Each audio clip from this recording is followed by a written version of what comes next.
I guess I missed some pictures to go with this content on this Case 150. What did I say? 68,000 pounds, I believe it was, dry weight. And that's about all the information I had, and that the guy pretty much built it. Well, I got some pictures coming up here. Let's see how close the information I was told is.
Alright, there you have it. So the information I got was only half right. It's 38 ton, which I believe is 76,000 pounds.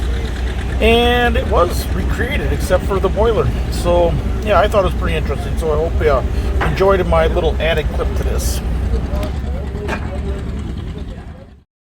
Well, I got a follow-up for you. It's been a week and a couple days, and things were getting better with my father-in-law, Jim.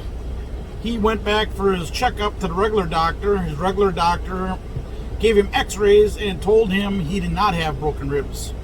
So, of course, he kind of gave him the green light, so he went and about his screwing around and running around like usual, and he went to take the garbage out and cracked that rib right back open. Yeah, can't even talk. So anyways, yeah, broke it right back open. So back to the doctor he went. They told him, no, the CT scan shows you have a broken rib. You have a broken rib. So he's back on taking it easy. And probably be a couple days before he feels better now that he just did that. My wife's headaches are better. And now the just started to sore underneath the armpit, like right in this area here. So I'm sure it's a bruised muscle or something. Let's hope that's all it is. She doesn't get too much pain, just aches and stuff like that. So that's your update on that. And with that being said, this is what's up. Yeah, so first I started sketching out a trailer. I have plan 1, didn't like it, too much work. Plan 2, everything's a little straighter, easier to work with. So yeah, that's it's just how I want to build something. I start getting it on paper. Obviously it's not the it's not the squareness, because as you see, my lines ain't too straight here, you know.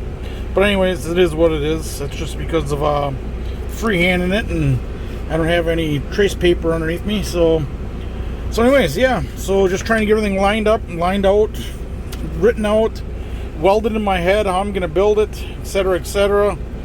Where my grease zerks need to be, make sure everything's going to work, how my coupler is going to be, and I messed around with changing where I put my Heim joints for the steering. So still going to figure that out. I don't know if I'll have that room to run it like that. We'll see. And what else I got here? And just breaking down different angles of it so I can think about it and make sure I get it on paper right so it actually forms and functions correctly. It's this one, right? You know what this one is? Just another piece of paper. So yeah, and there you have it. So I'll keep rounding up parts here, and once I get certain parts that are hard to get, then I will get started on this creation and see how it turns out and go from there. It's gonna be a lot of work, but probably be a little pricey too. But I got the cool factor here with the dual axles in the back, so I got tandems on it, even though I don't need it. But hey, it's got to look cool. All right, next thing. Well, since the Burnett Antique Power Show, I feel like I need to get something done on my 4020 tractor. With that being said, here it is. I had to fire it up since it hasn't ran in about 9 months. I thought I had a close-up of the of the valves. I couldn't believe how much fire you can see inside that cylinder as it runs, but I didn't have it, so must have been on Snapchat only. So here it is. Well, it's Saturday, and I was off yesterday cleaning house, and I got this all kind of cleaned up. We got a dart party tomorrow, so I put the dartboard up, took my stuff down, set it there for now. Got the chairs out, they got a place to sit. And I thought I'd get this thing, I better fire this thing up because it's a brand new motor and hasn't been ran in probably 9 months. So I'm going to fire that thing up and make sure that's good to go.